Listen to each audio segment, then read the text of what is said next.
tardes. Sean todos muy bienvenidos y bienvenidas al ciclo de charlas públicas organizadas por Ciencia, Tecnología y Sociedad, CETI, de la Vicerrectoría de Investigación, Innovación y Posgrado de la Universidad de Antofagasta, en conjunto con la Biblioteca Regional de Antofagasta y con la colaboración de Escondida BHP. Corresponde hoy presentar la segunda charla de este año 2021 y que ocupa el número 38 de las ya ejecutadas desde el año 2016 en que comenzamos esta iniciativa asociativa. Destacar que estamos transmitiendo en vivo a través de Facebook de CETIS, UA y del Facebook de la Biblioteca Regional de Antofagasta. Saludamos a todos y todas quienes se están uniendo a esta transmisión. A pocos días de finalizar abril, este mes en que se celebra el Día Internacional de la Tierra, esta actividad la enmarcamos en esta celebración. Y en esta oportunidad contamos con la participación de la Seremi del Medio Ambiente de la región de Antofagasta. El título de la charla es Biodiversidad de la región de Antofagasta.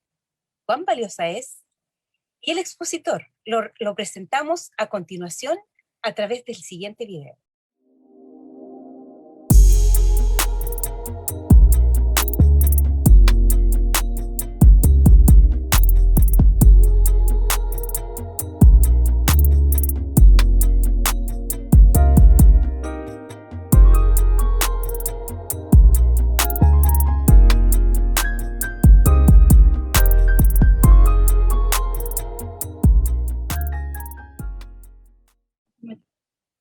Recibimos y le damos la bienvenida al encargado de Recursos Naturales de la Seremi de Medio Ambiente, región de Antofagasta, señor Roberto Villablanca Montaño, y a Mónica Lamelis, intérprete en lengua de señas. Adelante.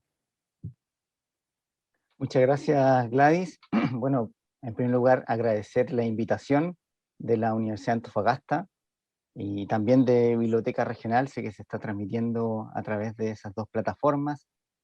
Bueno, para compartirles el día de hoy una charla sobre nuestra biodiversidad, sobre la diversidad biológica de la región de Antofagasta. Tal como seguramente vieron en el video introductorio, yo trabajo en la Seremi del Medio Ambiente de acá de la región de Antofagasta.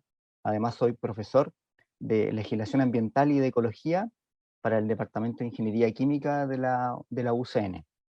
Y bueno, el día de hoy les traje esta presentación un poco para dar cuenta de cuán valiosa es nuestra biodiversidad, cuán valiosa es nuestra flora, nuestra fauna aquí en la región de Antofagasta. Es una presentación que va a dar cuenta de aquellos elementos que son más singulares respecto a nuestra flora, a nuestra fauna. Iniciemos este recorrido el día de hoy.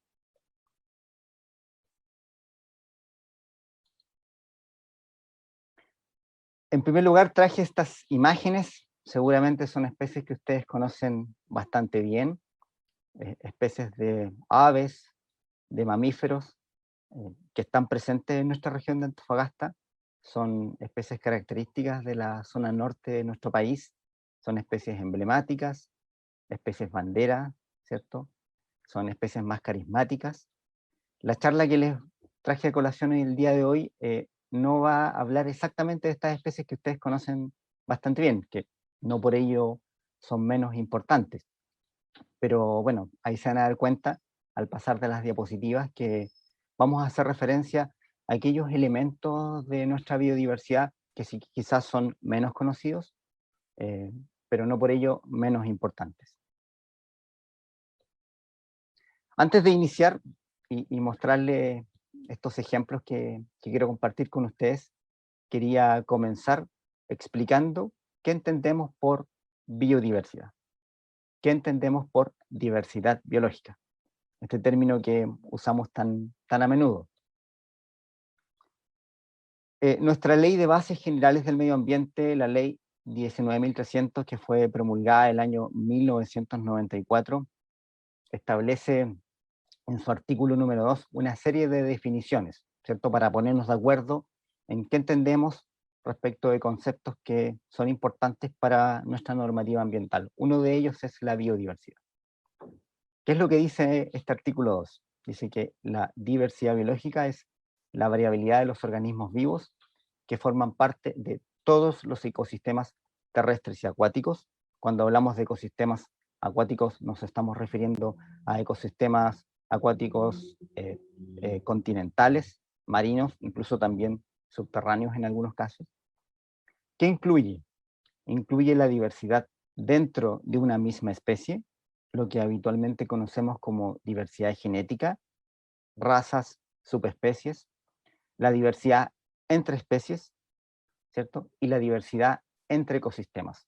Generalmente asociamos el concepto de biodiversidad con plantas y animales, pero hay muchos más grupos taxonómicos que son importantes de incorporar, que están incorporados dentro del concepto de diversidad, y no solamente las especies, quería recalcar también los ecosistemas, ¿cierto? Esa interacción que hay entre las distintas comunidades y su medio abiótico y su medio biótico.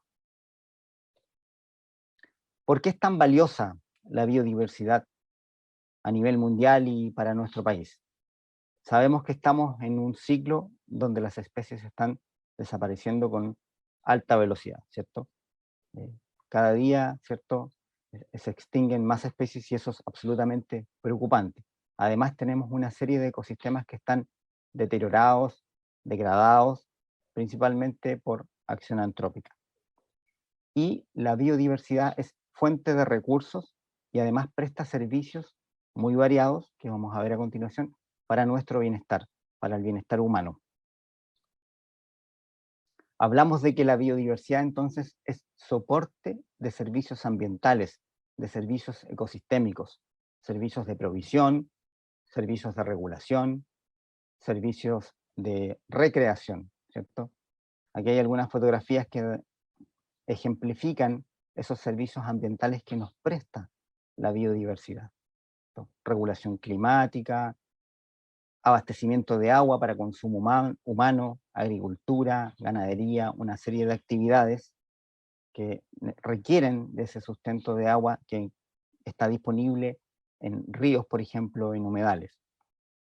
Una serie de actividades étnicas tradicionales, recreación, turismo, fuente de recursos naturales para actividades productivas, todo ello es provisto por la biodiversidad. Por eso es tan importante su conservación, su resguardo. Le preguntamos hace unos 5 años atrás a ciudadanos y ciudadanas de nuestra región, en varias ciudades de acá de la región de Antofagasta, si alguna vez ha escuchado hablar del concepto o del término biodiversidad. Hicimos una encuesta, fuimos a Taltal, Tocopilla, Mejillones, Sierra Gorda, San Pedro de Atacama, Antofagasta, y les hicimos esa pregunta. Fíjense que el 60% de los encuestados respondió que sí, que alguna vez ha escuchado hablar de biodiversidad. A ese 60% entonces le preguntamos, ¿puede explicar qué es biodiversidad? El 70% no nos dio una respuesta adecuada. Probablemente si hiciéramos la encuesta ahora, quizás esos valores se modifiquen. Esperemos que sí, ¿cierto? A propósito de la difusión que hacen una serie de instituciones públicas, ONGs muy importantes y el sector académico, la sociedad se ha ido empapando de estos temas ambientales con bastante celeridad y eso es muy relevante. La charla de hoy la estructuré en objetos de conservación, que es una manera bastante sencilla y adecuada de establecer compartimentos en esta biodiversidad, ¿cierto? Una suerte como de estructura jerárquica. Vamos a hablar de especies, aquí hay algunas imágenes de especies presentes en la región. Vamos a hablar también de comunidades o ensambles. Recuerden, comunidades es un conjunto de poblaciones de diferentes especies. Y vamos a hablar de ecosistemas. Vamos a partir desde el filtro de grueso, ¿cierto? Una escala espacial mayor, y vamos a ir afinando a una escala espacial menor, hasta llegar a especies. Partamos por ecosistemas, comunidades y ensambles. Lo primero que quería destacar es que, bueno, a nivel mundial, ¿cierto? Hay una serie de hotspots o puntos calientes de biodiversidad. Esos fueron establecidos hace bastante tiempo, son 36 a nivel mundial, estos puntos calientes de biodiversidad están determinados en base a riqueza de especies de flora particularmente. Son puntos que concentran un número importante de especies de flora en algún área geográfica determinada de nuestro bioma del planeta, ¿cierto? Y Chile cuenta con dos de estos puntos calientes, los Andes tropicales y lo que corresponde a Chile central y sur, ¿cierto? Asociado a bosques lluviosos y los relictos que existen de esa vegetación hacia el norte del país. La región de Antofagasta es, entiendo, la única a nivel nacional que posee los dos hotspots, los dos puntos calientes en Chile. Aquí ustedes observan una imagen en color rosado, está el punto caliente de los Andes tropicales, un poquito menos de la mitad corresponde a ese punto caliente de biodiversidad, de flora, como les dije hace un ratito, y la parte costera, estas formaciones de lomas con vegetación tan relevante que les voy a hablar más adelante, corresponde a lo que equivale al punto caliente de biodiversidad de Chile central. ¿Okay? Así que eso, un poco para que nos vayamos haciendo la idea a esta escala ya más macro, de por qué es tan valiosa nuestra biodiversidad. Sigamos avanzando en estas escalas espaciales. Hablemos ahora de ecorregiones.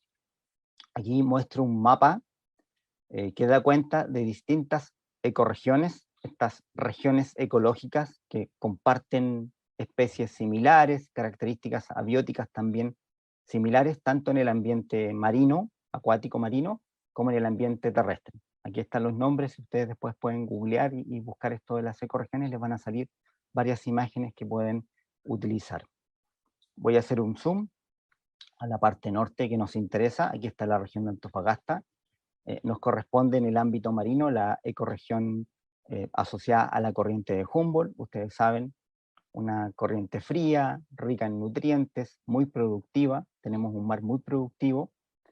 Y en la parte terrestre tenemos una ecorregión asociada a matorral de Chile, ¿cierto? Particularmente estas formaciones de lomas. Después tenemos la ecorregión del desierto de Atacama, y en la parte más alta, por sobre los probablemente 3.000 metros de altura, habría que ver qué cota es la que separa estas dos ecorregiones, la ecorregión de la Puna Seca, ¿cierto?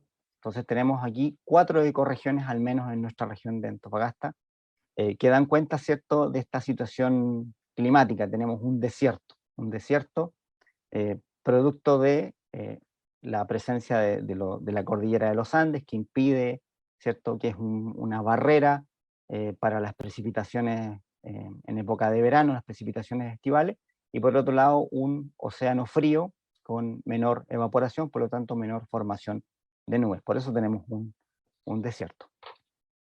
Ok, sigamos. Ahora vamos a pasar a una escala espacial menor, ¿cierto? Ahora vamos a hablar de comunidades, o un conjunto de comunidades. Para el caso del ecosistema marino voy a destacar esta, que me parece muy relevante.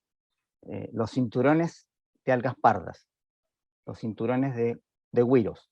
Estas comunidades que están presentes en el intermareal, esta zona entre mareas, y en el submareal, lo que está cubierto siempre con agua. Ustedes saben, las algas pardas son el hogar de una serie de especies de invertebrados, ¿cierto?, para alimentación, refugio, reproducción de estas especies marinas, ¿cierto? Particularmente sus discos de fijación, los grampones, ¿cierto? Allí podemos encontrar una serie de invertebrados que viven asociados a esos discos de fijación. Y bueno, ustedes saben, las algas pardas son como el equivalente a los árboles en un bosque, ¿cierto? Son especies estructuradoras de hábitat. Aquí les muestro una serie de gráficos que están publicados en esa revista, en ese journal. Ahí está el volumen y el número para que después ustedes los revisen, que dan cuenta de alguna manera qué tan importantes son las algas pardas para las comunidades biológicas. Aquí hay distintos índices en estos gráficos. Aquí tenemos el número de especies presentes en un disco de fijación de algas pardas, el número de individuos por gramo por disco, es decir, la biomasa, e índices asociados a la diversidad, que mezcla entre riqueza y abundancia. ¿Okay? Para tres áreas. La primera es, se midió el número de especies, la biomasa, la diversidad en un área marina protegida en el norte de Chile, ¿cierto?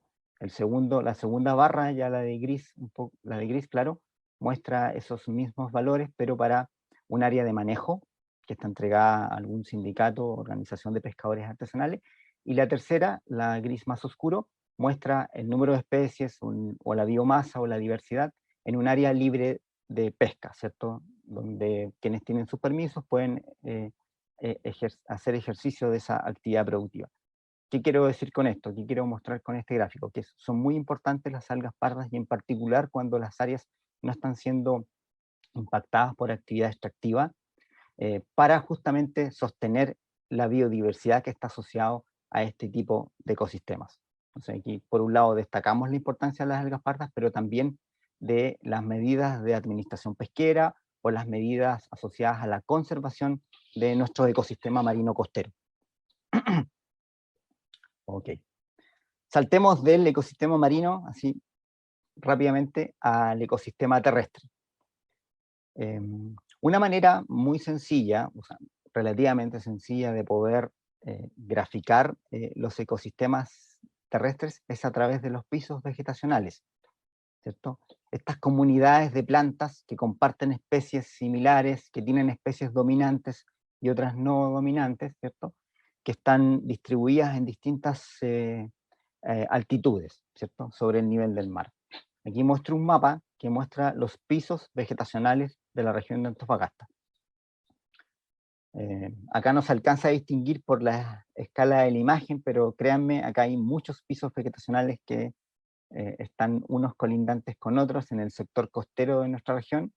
Después tenemos pisos vegetacionales más amplios en la zona con menor presencia de vegetación, y a medida que vamos aumentando en altura sobre el nivel del mar, claro, llueve más, hay más precipitación, y tenemos más presencia de vegetación zonal. Aquí puse solamente 3 ejemplos de 3 pisos, me voy a detener en el primero. Por ejemplo, aquí, este piso que se ve de color cafecito en el sector de Calama y Ollagüe, es un piso de matorral bajo, tropical andino, es decir, está influenciado por las lluvias estivales, donde hay presencia de 2 especies dominantes. Básicamente estas son especies de paja brava, pero que además de estas especies de paja brava, encontramos también otras especies que no son dominantes, pero que son muy importantes porque están con serios problemas de conservación, como por ejemplo la yareta, aquí la que se ve en esta imagen. En el sector costero, donde están estos pisos vegetacionales que se veían uno muy junto al otro, ¿cierto? Tenemos presencia de vegetación con mayor densidad, mayor biomasa, gracias al efecto de la neblina costera, de la famosa Camanchaca. A estos ecosistemas, en literatura se les conoce como formaciones de lomas, ¿cierto? Hay vegetación que subsiste gracias a las escasas precipitaciones y particularmente la influencia de las neblinas costeras, donde hay especies arbustivas, herbáceas, también muchas especies de cactáceas, particularmente en los faldeos de los cerros que dan hacia el océano, ¿cierto? Se han descrito más de 100 de estas islas vegetacionales, son verdaderas islas de vida en el desierto más árido del planeta, en un desierto hiperárido, ¿cierto? Y quería destacar que en la región de Antofagasta hay varias de estas, en Paposo, en Caleta del Cobre, en Morro Moreno, en La Chimba, en Cobija, en Tocopilla, etc. Y hacia el sur, Pan de Azúcar, y otras más. Aquí hay algunas imágenes de especies características de estas formaciones de lomas. Aquí tenemos una cactácea columnar, una eulignia, esta parece que es la eulignia de Morro Moreno, si no me equivoco. Aquí tenemos algunas herbáceas como las patas de guanaco, que tiñen de color de vida en la primavera, particularmente si es más lluviosa, los cerros de Paposo, de Caleta del Cobre, de La Chimba, ¿cierto? Y acá cactáceas del tipo globulares, como la copiapoa. En este caso me parece que es la especie Cinerea. Hablamos de las algas pardas, de los cinturones de algas pardas, hablamos de los pisos vegetacionales. También es importante resaltar las comunidades asociadas a humedales, ¿cierto? Nuestra región tiene sobre 485.000 hectáreas de humedales. Eso constituye más o menos el 3,8% de la superficie total de la región. ¿Qué humedales están presentes en nuestra región? Salares, lagunas, vegas, bofedales, pajonales y, por supuesto, ríos y aguadas. Aquí quise destacar dos, por su extensión y superficie. Primero, el río Loa, que es la principal cuenca exorreica del norte de Chile, probablemente un río el más extenso del país, 440 kilómetros de longitud que atraviesan nuestra región, es la principal arteria de nuestra región, le da vida a ese sector de la región. Y por otro lado tenemos el Salar de Atacama, que es el salar más grande de Chile. Entonces, de nuevo, destaca nuestra región al presentar estos hábitats, estos ecosistemas tan importantes para el soporte de nuestra biodiversidad. Los humedales, además, todos los humedales que están distribuidos en la parte alta de nuestra región y en la zona costera, son hábitat para diversas especies.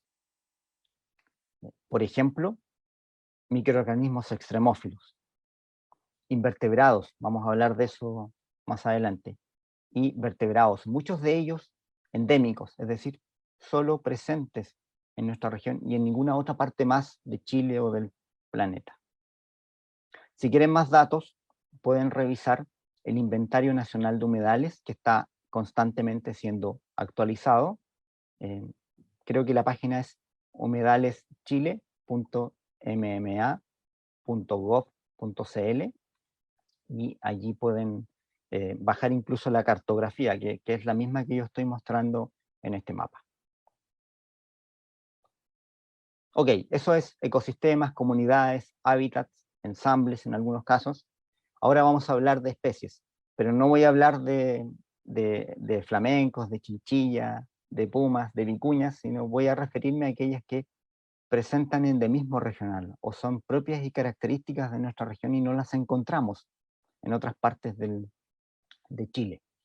O dentro de su historia de vida o ciclo de vida, según corresponda, hay etapas importantes que desarrollan al interior de nuestra región. Quería partir con estos productores primarios tan importantes como lo son los microorganismos extremófilos. Esta microbiota, que de alguna u otra manera presentes en muchos salares de la región y en otros ecosistemas, ¿cierto?, que explican el desarrollo de la vida, el origen de la vida en nuestro planeta, ¿cierto? Hay diversas investigaciones llevadas a cabo por investigadores de las universidades acá en Antofagasta y por investigadores del extranjero que dan cuenta de cuán valioso son estos productores primarios. Son la base, ¿cierto?, de la trama trófica presente en estos ecosistemas, en particular de salares. Sin esa microbiota no podríamos tener flamencos que se alimentan de esos tapetes microbianos. ¿Okay? Quise solo resaltar un ejemplo. Esta es una publicación que me parece que salió en septiembre o octubre del año pasado, que da cuenta de tapetes microbianos presentes en la laguna La Brava. La laguna La Brava es una pequeña laguna que está ubicada en el borde sur del Salar de Atacama. ¿Okay? Es una laguna muy salina, ¿cierto? Y en un sector, en un canal que alimenta esa laguna, está presente esta área, ¿cierto? Esta zona, donde encontramos estos tapetes microbianos de color púrpura, ¿cierto? Investigadores tomaron muestras de estos tapetes microbianos y pudieron determinar que el metabolismo que desarrollan es en ausencia de oxígeno y gracias al arsénico. Entonces, ¿qué quiero decir con esto? Que así como muestro este ejemplo, hay muchísimos más que dan cuenta de lo valioso que son estos ecosistemas que son únicos. Cada salar, cada laguna, cada tapete microbiano, estromatolito, en los salares es absolutamente único. Sigamos avanzando en los grupos taxonómicos. Vamos a hablar de plantas ahora. En Chile se han descrito más de 4.600 especies de plantas nativas. De esas, ¿cierto? 1.019 están descritas para nuestra región. Es decir, aquí tenemos un número muy alto de las especies presentes en Chile en la región. Eso me parece muy relevante destacar. Paposo, por ejemplo, ese sitio prioritario que está entre Caleta del Cobre y un poquito más al norte de la ciudad de Taltal, en un sector que se llama Bandurria, no recuerdo, pero algo así como 42.000 hectáreas, concentra más del 10% de la flora vascular del país. Es decir, solo en ese sitio, en esas formaciones de loma, en esas islas biogeográficas, encontramos casi el 10% de nuestra flora. Así que no menor. Más o menos cerca del 7% de nuestra flora costera, es decir, entre la desembocadura del río Loa y el Parque Nacional Pan de Azúcar, es endémica de la región. Es decir, solo encontramos individuos, ejemplares, solo hay registros, colectas de esas especies en nuestra región. Aquí hay algunas imágenes que dan cuenta de esas especies que son propias nuestras, como la Dalea suria, con su inflorescencia azul tan llamativa, tan bonita, el Michay de Paposo, que estuvo durante mucho tiempo como número 1 respecto a se me fue la palabra, la priorización para su conservación, en el libro rojo de flora que preparó don Iván Benoit, por allá por finales de los 80 en CONAF, ¿cierto? Ahí estaba el Michay de Paposo, con prioridad número 1. Probablemente no queden más de 50, 60 ejemplares en el planeta, en un par de quebradas en Paposo, y la Dicliptera paposana, que es otra especie que está en peligro de extinción. Pasémonos a los animales. Aquí preparé una lámina, perdonen lo sintético, pero es muy difícil poder sintetizar, ¿cierto?, la biodiversidad de nuestra región en una PPT y en escasos minutos, así que perdonen lo rápido que voy mostrándoles esos grupos taxonómicos. Insisto, me estoy solo concentrando en aquello que es único, que es singular para nuestra región. Primero les quería mostrar respecto a los macroinvertebrados, los caracoles del género Eleovia, que me parecen muy relevantes. Son pequeños caracoles muy, muy chiquititos, que tienen branquias, es decir, solo los encontramos en ecosistemas acuáticos, en aguadas costeras, en ríos, en vertientes de agua dulce, en salares, ¿cierto? Es decir, son microendémicos muchos de ellos, solo están presentes en 1, 2 o 3 espejos de agua y en ninguna otra parte más del planeta. Por ejemplo, Eleovia atacamensis, un pequeño caracol que vive en el sector de Tilopozo, unas vegas que están en el borde sur del Salar de Atacama. Son 2 pozones, nada más, ahí está la población mundial de ese caracol, ¿cierto? Son 10 especies descritas para Chile, 7 subespecies. Aquí quiero destacar el trabajo de Gonzalo Collado, un investigador que ha trabajado durante mucho tiempo con este género. Como les decía, están presentes en estas aguadas costeras. Aquí en la imagen se ve la Eleovia chimbaensis, el caracol que encontramos en la aguada de la Chimba, en la Reserva Nacional La Chimba y en muchas otras aguadas acá en la región de Antofagasta. Y también quería destacar nuestros artrópodos, insectos, arañas, ¿cierto?, escorpiones. Quería destacar el trabajo que ha llevado adelante desde hace algunos años atrás el Laboratorio de Entomología Ecológica de la Universidad de La Serena. Si bien ellos se han concentrado en prospecciones al interior de las áreas protegidas bajo la administración de CONAF, también han hecho algunas prospecciones fuera de ella. Gracias a ese trabajo y a la puesta en valor de estos artrópodos, se han registrado especies nuevas para la ciencia, Llevan entiendo, seis especies nuevas descritas y publicadas, algunas de ellas dedicadas a Paposo, otras a Filipi. Aquí hay una imagen de escorpiones con luz ultravioleta, me parece que estas son del Parque Nacional Llullaillaco. Esta imagen fue, parece que portada del Mercurio de Antofagasta en su momento. Y varias de esas especies también el equipo que lidera Jaime Pizarro de la Universidad de La Serena las han sometido, ¿cierto?, al proceso de clasificación de especies según estado de conservación. Muchas de esas especies, dadas sus poblaciones reducidas, sus acotados rangos de distribución, sus poblaciones relictas, es que probablemente califiquen en alguna categoría de amenaza, en peligro crítico, en peligro o vulnerable. Peces. ¿Qué les puedo contar respecto de los peces? Sí, que quisiera destacar dos especies de peces dulceacuícolas, es decir, peces que viven en agua dulce, que solo están presentes en nuestra región de Antofagasta, en ninguna otra parte más, del género Orestias, los famosos carachi. Me parece que eso, no sé si es en lengua aymara o quechua, no recuerdo. Son peces de agua dulce, ¿cierto? Que son microendémicos. En el caso de Orestias ascotanensis, solo presentes en el salar de Ascotán, y Orestias gloriae, presentes en el salar de Carcote. Entonces, aquí tenemos dos peces que son, insisto, propios, únicos de nuestra región. Son peces muy pequeños, ¿eh? Me faltó decir eso. Anfibios.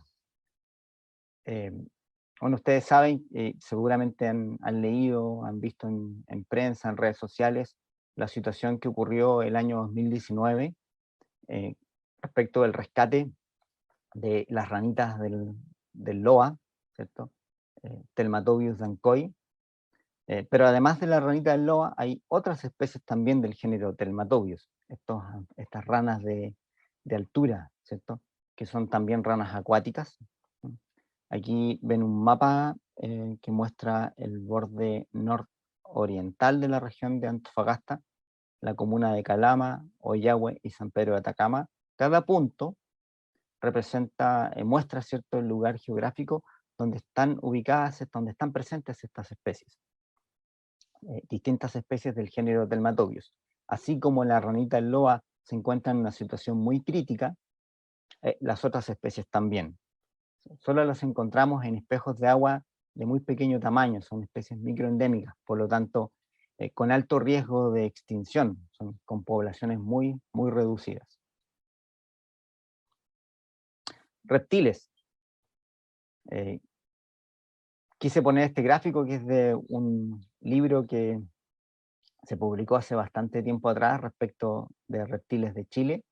Aquí ustedes pueden ver el número de especies de reptiles de cada región, ¿cierto? Y destaca el alto número de especies que están presentes en nuestra región de Antofagasta. Hay un gráfico que no alcancé a incluir de otro libro, ¿cierto? Pero que básicamente muestra la misma tendencia, ¿cierto? Un número alto de especies presentes en nuestra región de reptiles. Aquí en la imagen se observa una de esas especies, el Microlophus atacamensis, el corredor de Atacama. Respecto de aves, también, bueno, en la región hay muchísimas especies de aves que han sido registradas en nuestra región, aves marinas, costeras, terrestres, de la alta puna. Pero quería destacar, quizás probablemente la especie más emblemática de nuestra región, que es la gaviota caruma, ¿cierto? Larus modestus. Aquí hay una imagen, dos imágenes que retratan a esta especie. Esta gaviota gris de pequeño tamaño que uno observa en el borde costero. Lo que ustedes están viendo a la izquierda es un mapa que es una primicia.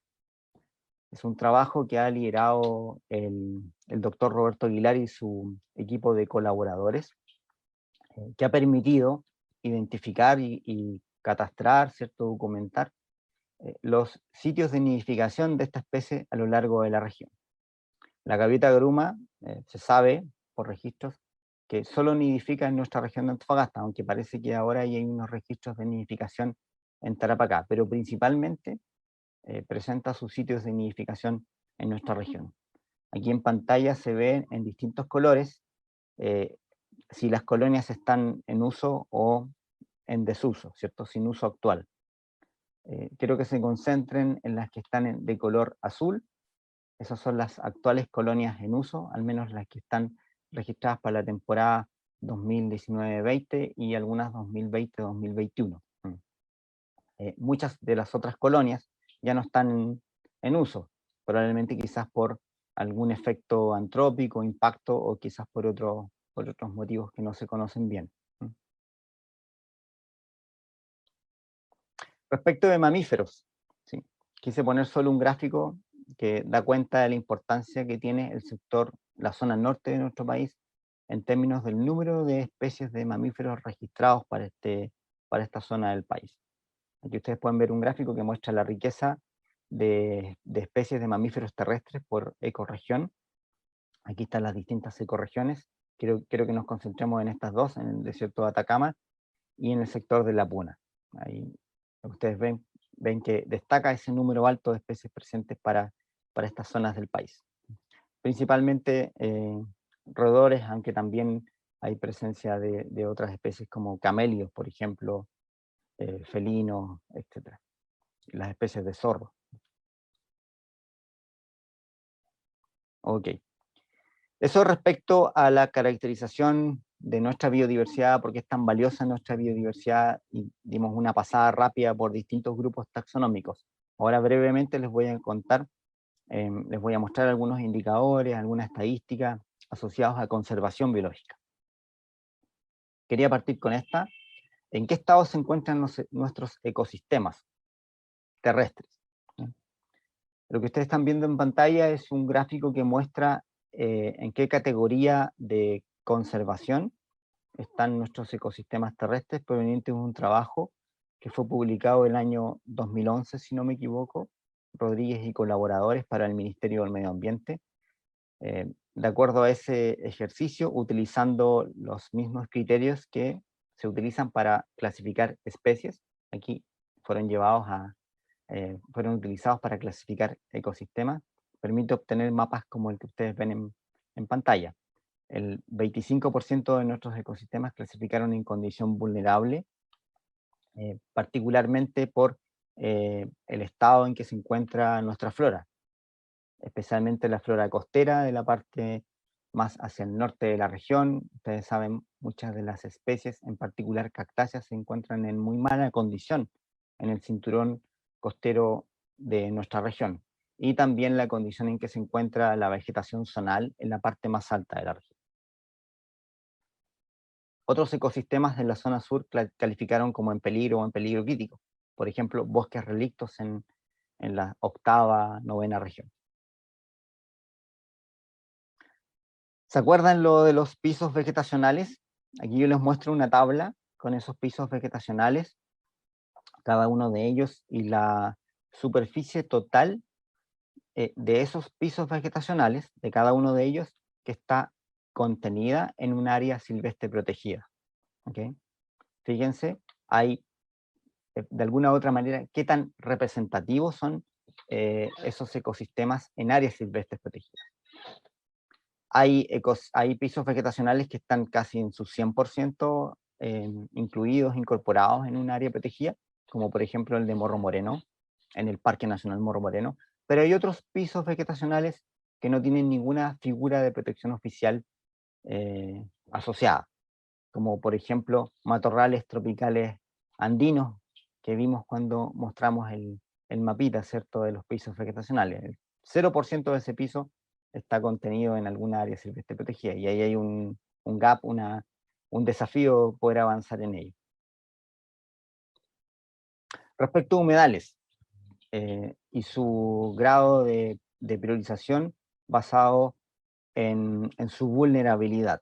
Lo que ustedes están viendo en pantalla es un gráfico que generamos hace unos 3 o 4 años atrás respecto a la vulnerabilidad de nuestros humedales altoandinos, vegas, bofedales, cuerpos de agua. ¿Sí? Esto es como una suerte de mapa semáforo. Sobre el 50% de los humedales, después de ese análisis que hicimos, resultó estar en una condición de estabilidad. Es decir, la vegetación, sus espejos de agua, no se han visto alteradas en el tiempo, ¿ya?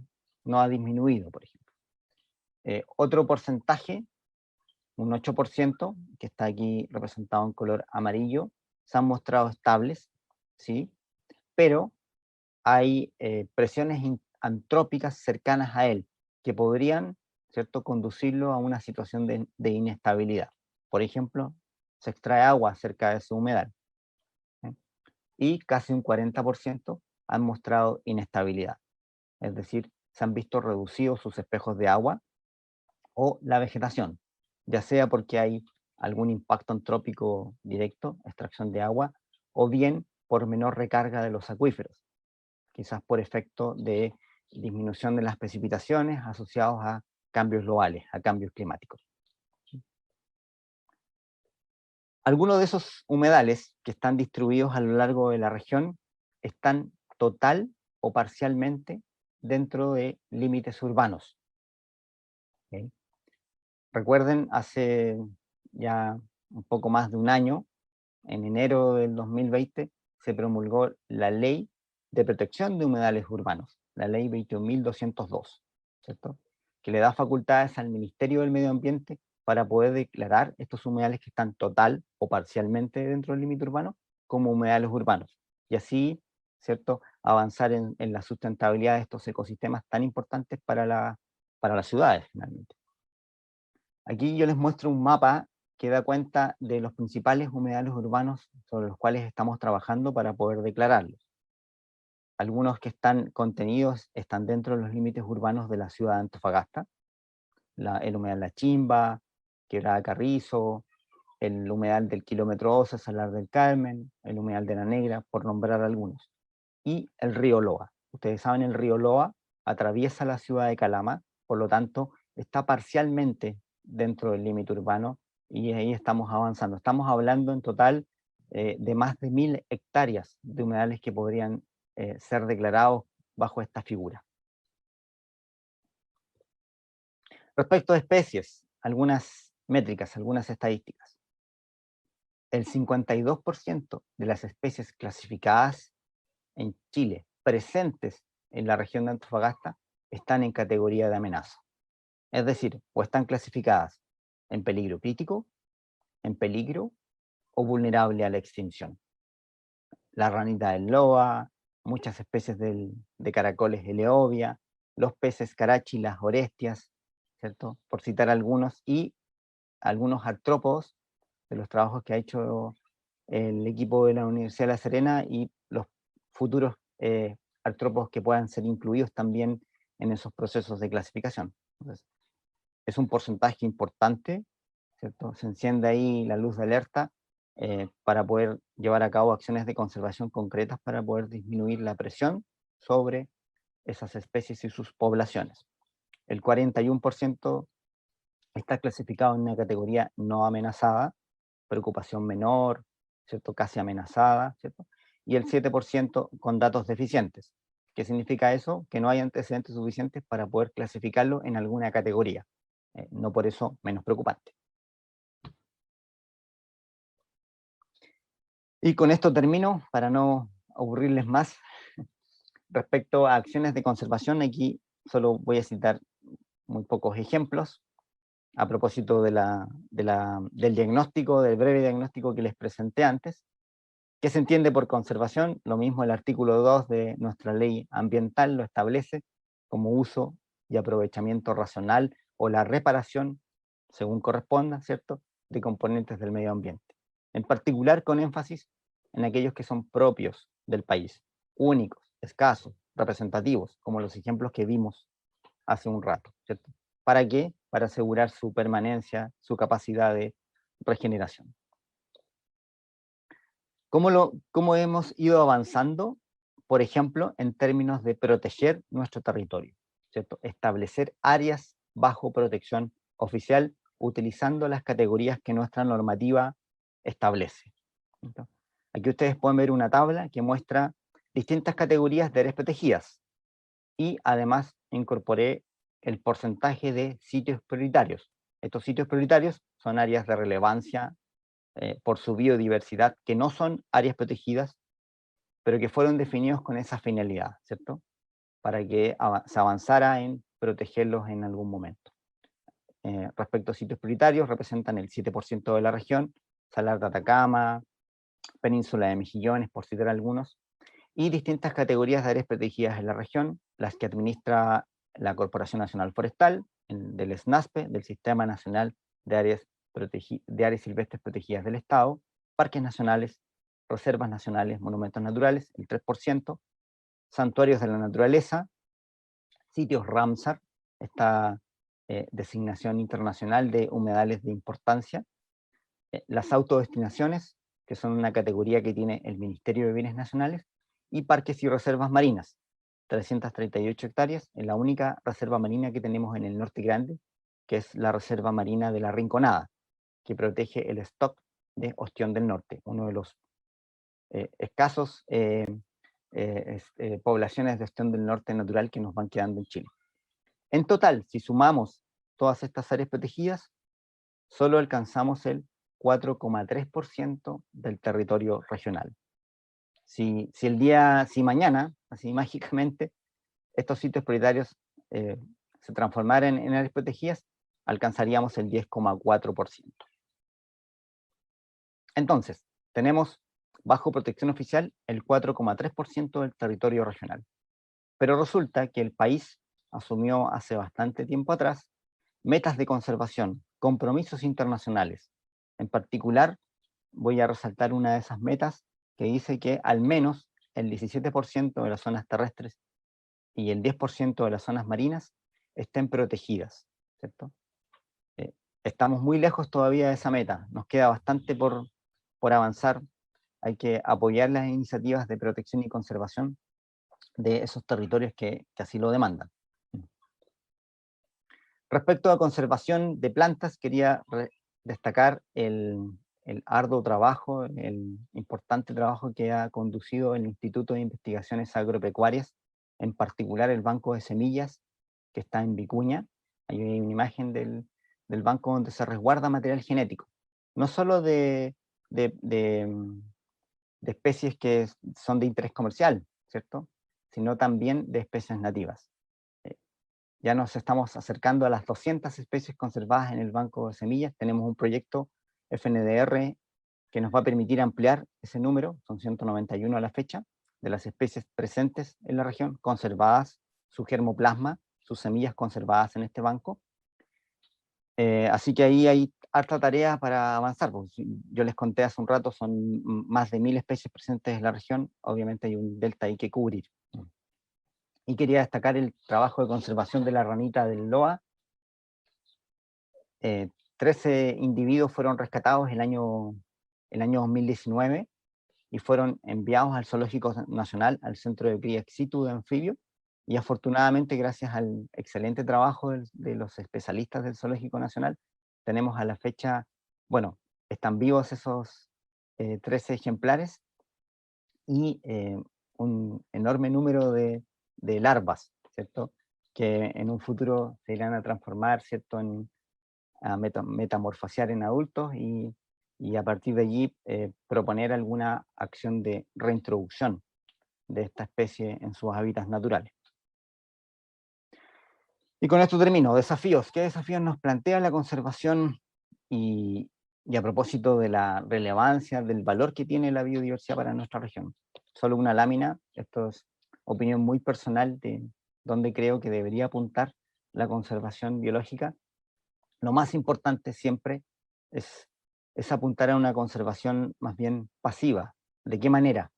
Bajando la presión sobre esa biodiversidad, bajando la presión de extracción o uso de sus recursos naturales, extracción de algas, extracción de agua, incluyendo la salmuera. De esa manera, seguramente vamos a permitir que los ecosistemas se vayan recuperando. Obviamente, en algunos casos requiere otro tipo de intervenciones cuando están muy, muy deteriorados. fortalecer las capacidades locales de comunidades, de municipios, de organizaciones no gubernamentales, del sector público, es muy importante, y obviamente la investigación científica. En tercer lugar, proteger efectivamente esos ecosistemas y cumplir con los acuerdos internacionales, ahí no es nacionales, es internacionales en la materia asociada a conservación.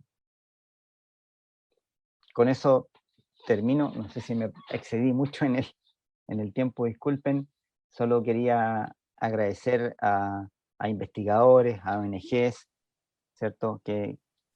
A ciudadanía, comunidades locales, comunidades indígenas que han aportado con información, con esfuerzos para conservar nuestra biodiversidad. En particular, solo quería nombrar y agradecer al grupo de observadores de fauna silvestre que hace un tiempo atrás formamos acá en la región, y que además, a propósito de sus visitas y recorridos que hacen en la región, nos ha permitido también ir conociendo más de nuestra biodiversidad.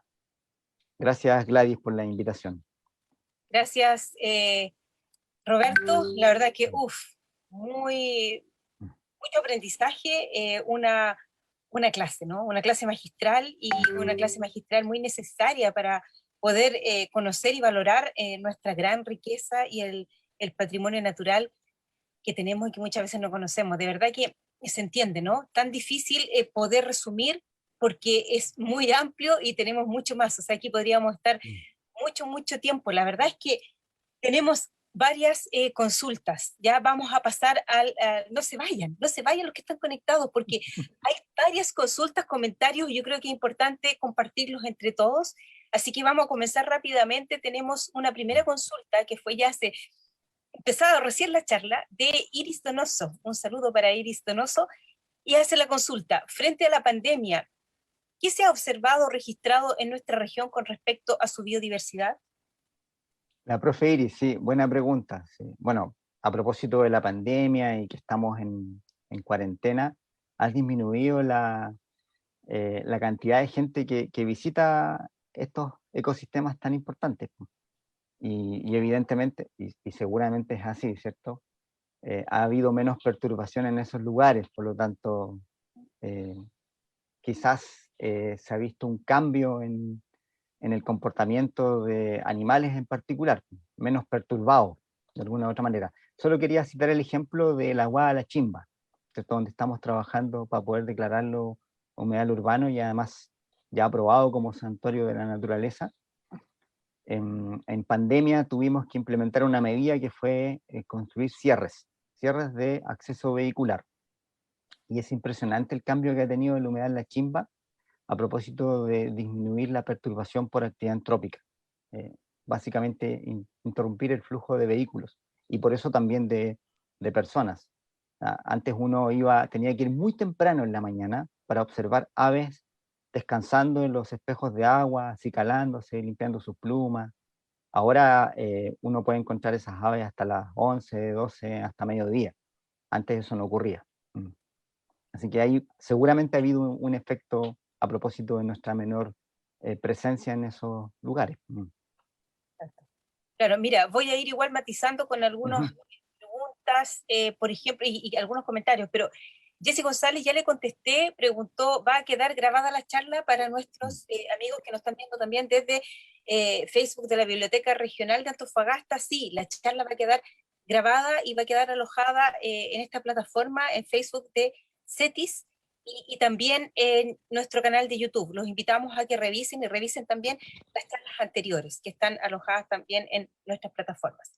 La siguiente consulta es de Gilga, o Gilga Mech. Dice, pregunta: dentro de los microorganismos que proliferen en condiciones con altas concentraciones de arsénico, ¿se han encontrado algunas con propiedades de biodegradación? Entre paréntesis dice que podría ser de importancia para la región. Gracias. Sí, no soy especialista en microorganismos, quizás tú ahí me puedes ayudar, Gladys. Sí, yo sé que se han hecho varios descubrimientos de microorganismos, incluso se utilizan en minería, en biominería, para biolixiviación. eh, Me parece, a ver, ahora que hago memoria, Mariela Rivas también había hecho investigaciones a propósito de microorganismos para como filtros ultravioleta, etcétera. Pero así es, biodegradación, no tengo información al respecto. No sé si tú, Gladys, ¿sabes de algo? Específicamente, bueno, pero Mm.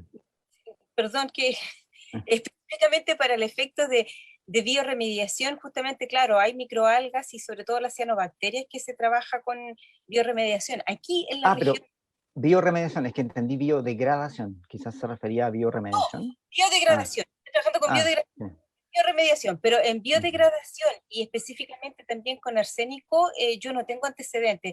Bernardita Valenzuela, que también está conectada a la charla, también si tiene La alguna... Bernardita, seguro sabe. También está conectada.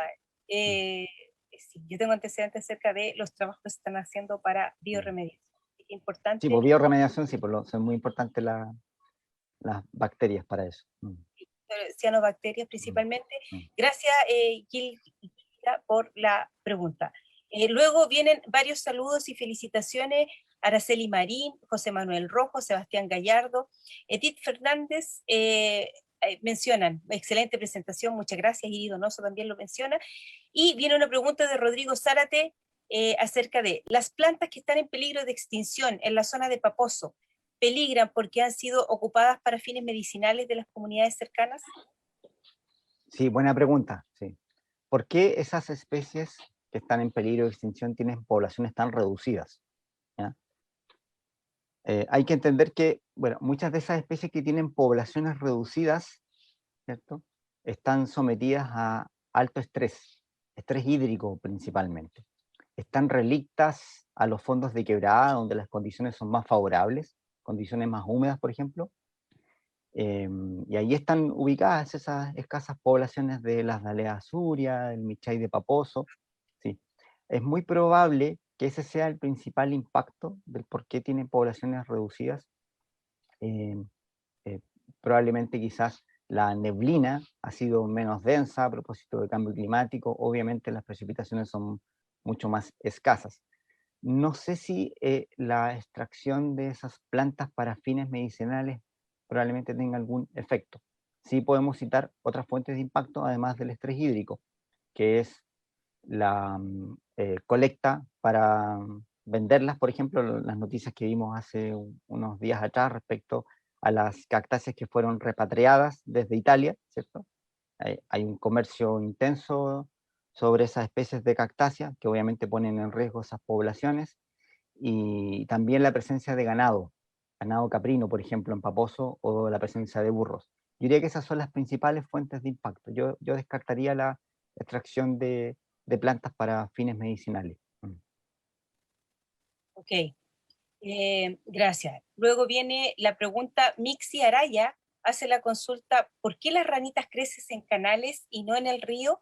Y fíjate que aquí Jerry LP hace un comentario o una respuesta, un factor es la velocidad del agua, en los espejos de agua es más favorable para los renacuajos. Ahí puedes Sí, complementar. Jerry Luza de la Municipalidad de Calama, gran aliado en la protección y conservación del oasis. Sí, bueno, primero la ranita del Loa se llama del Loa, pero no está en el río Loa, así que buen punto allí de la persona que escribió eso. Vive en una vertiente que está como a 300 metros al norte del río, que está desconectada del río Loa. Luisa, Es un canal, gran aliado. se escucha un ruido de fondo, creo que soy yo mismo. Perdón, fui yo. Ya. Y claro, esa vertiente tiene 180 metros de largo, ese canal. Allí encontramos los 3 ejemplares que fueron al zoológico y otros 62 que fueron relocalizados en Ojos de Opache, que ahora queremos que sea santuario de la naturaleza. ¿Por qué no está en el río Loa? Buena pregunta. Probablemente quizás las condiciones ambientales, condiciones abióticas y bióticas, las condiciones del ecosistema no sean adecuadas para esa especie. Y también un factor importante, además de las características del río, es que el río tiene presencia de especies exóticas invasoras, que es la trucha arcoíris. Hace unos meses atrás publicamos un artículo científico, un artículo que fue liderado por el doctor Gabriel Lobos, que mañana hace una charla de la ranita del Loa junto a Osvaldo Rojas en el Museo de Calama, así que busquen el Facebook, estoy pasando un aviso del del Museo de Calama, de Historia Natural de Calama. Ahí seguramente les va a contar más en detalle lo que yo estoy resumiendo ahora. Y claro, las truchas es una especie exótica con características invasoras que impacta tremendamente en las especies nativas, tanto de peces como de anfibios. Entonces, donde hay truchas, por ejemplo, no hay pejerreyes del río Loa. No está presente. En esos tramos donde hay trucha, no está presente Afortunadamente, el río Loa va empeorando la calidad de sus aguas a medida que va bajando, y obviamente el pejerrey, que es una especie nativa, está más adaptada a esas condiciones. Pero en el tramo más alto, en Chiu Chiu, por ejemplo, en el mismo Calama, no tenemos pejerreyes. Por eso mismo. Entonces, claro, esas especies exóticas probablemente tengan un impacto muy, muy relevante sobre nuestra fauna nativa. Bien, gracias. Gisela Contreras pregunta, ¿cómo deberíamos proceder si somos testigos de algún acto de destrucción de estas especies? Ver gente en motos cerca de un sitio de anidación de garumas o personas que extraen especies nativas, por ejemplo, ¿dónde se denuncia? ¿Tienen algún efecto este tipo de denuncias? Sí, buena pregunta, Gisela. Sí, hay varias instituciones públicas que tienen competencias en la materia, ¿cierto? Por ejemplo, el Servicio Agrícola Ganadero. Ellos implementan la ley de caza. O sea, no se puede cazar, levantar nidos de una especie que está protegida por esa ley. Por ejemplo, una especie de ave como la garuma o el gavirín chico, ¿cierto? También CONAF, ¿cierto? Respecto al tráfico de plantas. Muchas plantas que están incluidas en los convenios CITES, este convenio sobre tráfico de especies nativas. O respecto a la ley de bosque nativo, ¿cierto? Cuando hablamos de plantas, también ahí tiene muchas competencias la CONAF, también la Brigada de Delitos Ambientales. Entonces, ¿dónde hacer esas denuncias? En esas instituciones públicas. También la pueden hacer en el ministerio. Nosotros no tenemos facultad fiscalizadora, pero rápidamente derivamos esas denuncias a quien corresponda. ¿Qué es lo importante en una denuncia? El poder entregar la mayor cantidad de información posible. ¿Dónde ocurrió el hecho? Si tienen fotografías o videos es mucho mejor. Siempre es bueno, si ven vehículos, una fotografía de la patente, por ejemplo, eso permite poder detectar después, y ahí son expertos los de Videma, de quién es ese vehículo. Entonces, todos esos antecedentes son muy importantes para esa denuncia, y eso ha ido aumentando, ¿ah? Cada día las personas están mucho más sensibilizadas y denuncian mucho en estas instituciones. Ok, gracias. Alberto Rivera Almedo, un saludo también, Alberto, pregunta y también felicita también por la presentación. ¿Consideras relevante intervenir los IPT? Ah, sí, Alberto hace una mención me imagino que a los instrumentos de planificación territorial. Sí. Yo digo, la madre de todos nuestros problemas ambientales es la planificación de nuestro territorio, ¿cierto? Si pudiéramos devolvernos en el tiempo, 100 años atrás, podríamos planificar de mejor manera nuestra región. Lo más probable es que no se nos ocurriría poner un puerto con actividad de embarque de concentrados en medio de la ciudad, o una línea férrea que cortara nuestra ciudad. Seguramente podríamos tomar muchísimas mejores decisiones. Y obviamente respecto a la intervención que hacemos en nuestro territorio, en particular de estas áreas de relevancia ambiental que les mostré. Pero bueno, esa es la situación actual, y para eso están esos instrumentos, para que puedan ser modificados y mejorar. Y a propósito de eso, y de un instrumento de gestión ambiental que administra el Ministerio del Medio Ambiente, que se llama evaluación ambiental y estratégica, poder incorporar las consideraciones ambientales y de sustentabilidad, esas mejores decisiones para el bienestar finalmente de quienes habitamos en esta región, en esos instrumentos de planificación territorial, en cambiar los usos de suelo, hacerlos más compatibles, más amigables con la vocación de ese territorio. Por ejemplo, la Guada de la Chimba. La Guada de la Chimba, ustedes saben, es muy pequeñita, al lado de la Copec, son 2 hectáreas de humedal, no por eso menos valioso, y hay usos de suelo que en algunos casos no son compatibles con el espíritu de ese ecosistema. Entonces hay que modificar el plan regulador de Antofagasta. Ahí crear un área verde, algo que limite el uso que ponga en riesgo ese objeto de protección. Y eso extrapolable a toda la región, donde existan estos instrumentos de planificación. Ok, Richard Wells y Javier Rivera también se suman a las felicitaciones, excelente presentación. Y Bernardita Valenzuela pregunta, no, pues esta es la pregunta que acabo de hacer, ¿o no? De Bernardita Valenzuela. No, No creo que la Bernardita... la de IPT, perdón. Bernardita Valenzuela, mi pregunta, en términos prácticos, ¿qué ocurre con los ecosistemas únicos que son afectados por la actividad industrial, como el salar La Negra y otros que silenciosamente es... Sí, qué difícil pregunta de Bernardita. Ahí me ponen aprietos, pero bueno. Sí, efectivamente, y es una situación ya conocida, hay muchos ecosistemas en nuestra región que están, diría, altamente deteriorados, altamente deteriorados. Por ejemplo, el salar de Punta Negra, que es el ejemplo que estaba describiendo Bernardita, ¿cierto? Por actividad antrópica, en este caso actividad minera. Entonces, la situación que le ocurre a la vertiente de la Ranita, que se secó y por eso tuvimos que rescatar los individuos y llevarlos a otro lugar. Situaciones que no queremos que sigan ocurriendo, pero cuando suceden este tipo de situaciones tan lamentables, ¿cierto? Hay un instrumento de gestión ambiental que tiene la ley, eso sin perjuicio de la fiscalización y sanciones cuando hay instrumentos sectoriales, es decir, de competencia de alguna institución pública, que es el instrumento de eh, em, reparación por daño ambiental, ¿cierto? Solicitud de reparación por daño ambiental y ahí entran las competencias del Consejo de Defensa del Estado, ¿cierto? Que presenta y que interpone esa demanda para que se repare a propósito del daño ambiental producido. Ahí hay que identificar bien cuál es el daño producido y también quién es el responsable de ese daño. ¿Okay?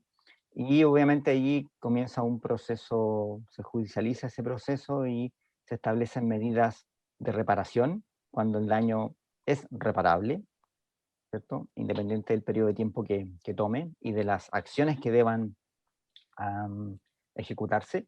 Y también cuando aquello que no es reparable, por ejemplo, se perdió una vega, desapareció porque el nivel freático bajó tanto y ya no hay vegetación, no hay agua, no hay vida, no hay vegetación, entonces se implementan medidas de compensación. Y esas medidas de compensación tienen que ser muy bien diseñadas, porque tienen que ser bioequivalentes. Ahí la apuesta es pérdida de biodiversidad cero. Es decir, yo deterioré un ecosistema, tengo que compensar con otro, protegerlo, repararlo, mantenerlo, etc. Eso es lo difícil y complejo. Lamentablemente, hay varios ejemplos en nuestro país y hemos tenido que recurrir a eso. Gracias. Mixi Araya, ¿cómo puedo ser parte del grupo de observación que mencionó al final de la exposición? Sí, somos un grupo que no está constituido todavía, los mencioné porque son amigas y amigos míos. Sí. Ahí, no sé si están mis datos allí, no soy el que coordina el grupo, ¿cierto? Francisco Gómez de la Fundación Kennedy está a cargo de coordinarnos. Lamentablemente por pandemia no hemos podido ir a terreno y observar vida silvestre, pero si te pones en contacto con Gladys, o no sé si están mis datos por allí, nos pueden contactar para unirte al grupo. Ok, perfecto. Entonces, invitados a que se conecten también a través de nosotros, puede ser, para poder dejarlos conectados. Nos quedan preguntas. A ver, me gustaría hacerlas todas. Julio Yeri Rojas, Vicencio, un saludo para Julio. Respecto de la conservación ex situ, uno que tiene en el patio geranios, cactus, etcétera, ¿se podría tener en el jardín especies endémicas de la costa para conservarlas? Sí, sí se puede, sí, pero lo ideal es que esas plantas provengan de propagación realizadas por expertos, ¿ya? Porque claro, uno podría tener daleas, diclipteras en su jardín, ¿cierto? Aunque igual son difíciles de mantener, ahí requiere algún tipo de expertise para eso. Pero idealmente que esas plantas uno no las extraiga desde la naturaleza, ¿ya? Quedan muy poquitas como para estar extrayendo plantas y tampoco semillas, ¿cierto? Hay algunos criterios que utilizan los expertos recolectores botánicos para justamente no afectar la población que está tan reducida. Entonces, sí se puede tener siempre y cuando esas plantas provengan de ensayos de propagación y con todos los protocolos que requiere el poder propagar plantas que están con serios problemas de conservación. Bien. La siguiente, un gran saludo, también felicitaciones de Teresa Bascuñán y pregunta, ¿cuáles son las trabas que ha presentado el establecimiento de AMPS en Chile? Probablemente preguntan por áreas marinas protegidas. Sí, es complejo. Chile ha avanzado mucho en la protección de su territorio marítimo. Se han creado áreas marinas protegidas enormes, pero en el sector oceánico, dentro de la zona económica exclusiva y el mar territorial chileno. Pero se ha avanzado poquito en la creación de áreas marinas protegidas en nuestra costa.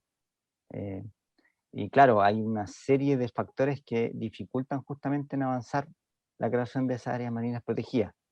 Hay que entender que el sector costero es altamente demandado para diversos usos. Entonces, el uso de conservación, ¿cierto?, compite justamente con esos otros usos pesqueros, industriales, asociados a zonas urbanas. Entonces, obviamente eso complejiza, hace muy difícil el poder avanzar, aunque obviamente en intentos no nos quedamos. Bien, la próxima, Claudia García, con respecto a la gaviota garuma, la he estado estudiando y su nombre científico es Laura Modestus o Larus. Sí. Larus, tiene que ser Laura, Larus Modestus o Leucopheus Modestus, estoy confundida con cuál la puedo identificar. Es sinonimia. Yo usé el nombre del género Larus, pero el otro nombre del género también es válido, así que no hay problema. Perfecto. Araceli Marín, ¿tienen conocimiento de la existencia de tardígrados en lagunas, en las lagunas? Difícil pregunta de Araceli. El otro día justamente me preguntaron por estos ositos de agua, los tardígrados. La verdad es que no lo sé. Voy a averiguar más, Araceli, respecto de eso.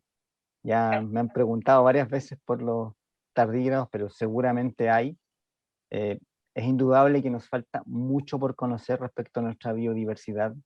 Nos falta mucha investigación. Ahí también hay un llamado importante a las universidades locales en generar esa masa crítica, obviamente a quienes tienen que disponer de fondos para que eso ocurra. Pero claro, los tardígrados también forman parte de nuestra biodiversidad y habrá que investigar si Mira, tenemos esas especies presentes. acá Bernardita, justamente más abajo, complementa, responde, dice, sí, se han encontrado algunos, son capaces de cambiar de estado al arsénico y otros son capaces de tolerarlo sin problemas. Se han encontrado salares y sistemas geotermales. Falta aún la investigación aplicada para poder utilizarlo como aplicación. Gracias, Mira, Bernardita.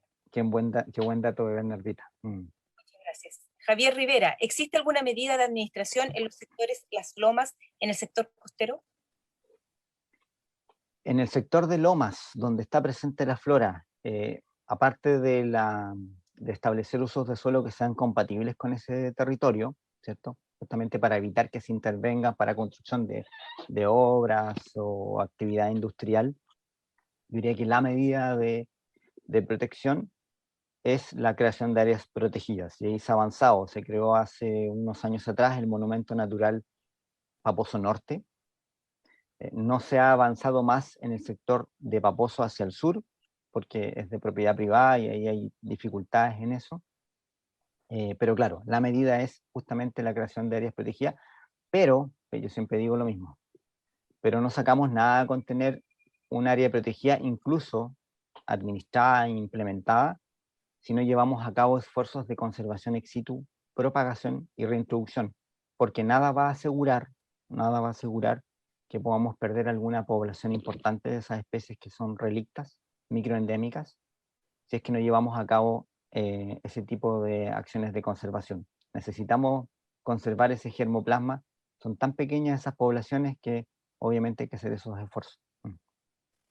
Perfecto. Miguel Silva Melo, excelente charla, manda las felicitaciones. Manque Silvestre también manda las felicitaciones y saludos desde Copiapó. Roberto Fernández, ¿cómo ves las medidas que se han tomado para la conservación y protección del gaviotín chico? Bueno, el gavitín chico no lo quise nombrar en la charla, porque ya muchos conocen lo que se ha hecho en términos de conservación de gavitín chico. Se distribuye desde el sur del Ecuador hasta la Portada. Aquí en Antofagasta tenemos los principales sitios de nidificación, y el principal sitio de nidificación en Península de Mejillones es compartido con el barrio industrial, ¿cierto? Antes que creciera, como lo conocemos ahora el barrio industrial, se tomaron decisiones, ¿cierto? Y se conformó la Fundación para la Sustentabilidad del Gavetín Chico, donde forman parte varias empresas que están ubicadas en el barrio industrial, además de la Municipalidad de Mejillones.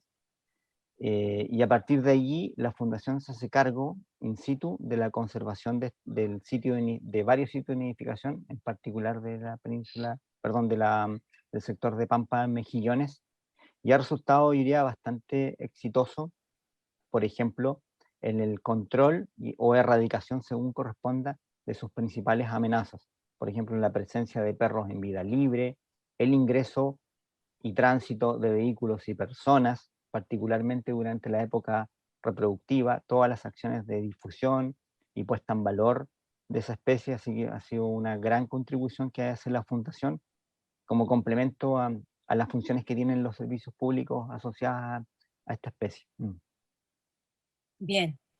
Bueno, creo que estamos terminando con las preguntas. Hay un comentario de Jerry, muy buena presentación, falta apoyo a la investigación científica local y a proyectos de transferencia hacia la comunidad local a través de organizaciones y municipios.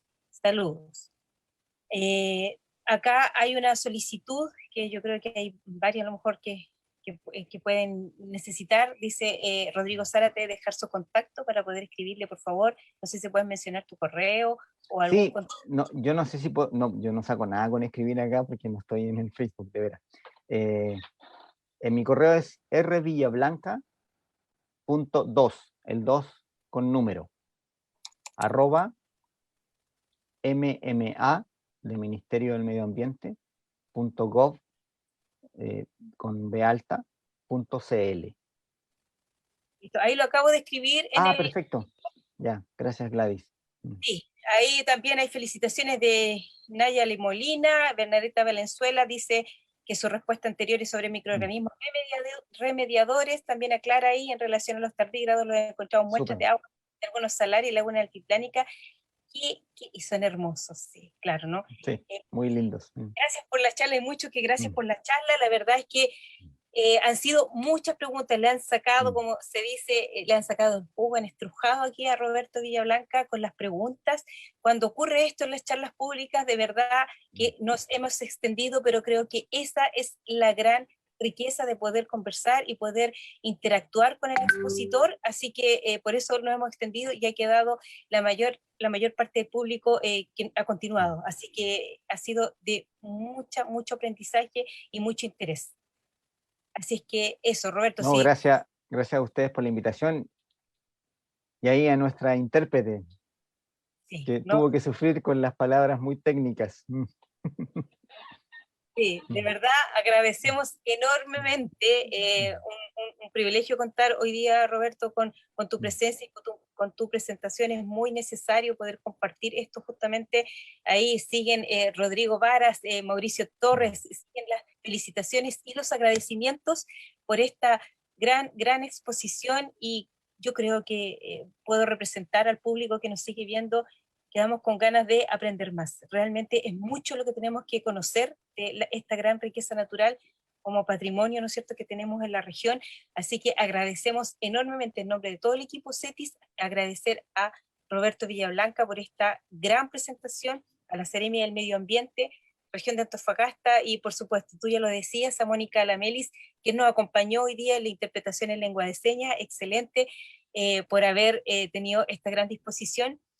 Y bueno, a todo el equipo CETIS, con algunas dificultades que estuvimos hoy día, a Rodrigo Maluente, que está apoyándonos, Felipe, que está de alguna forma muy ahí tras bambalinas, como siempre. A todos muchísimas gracias.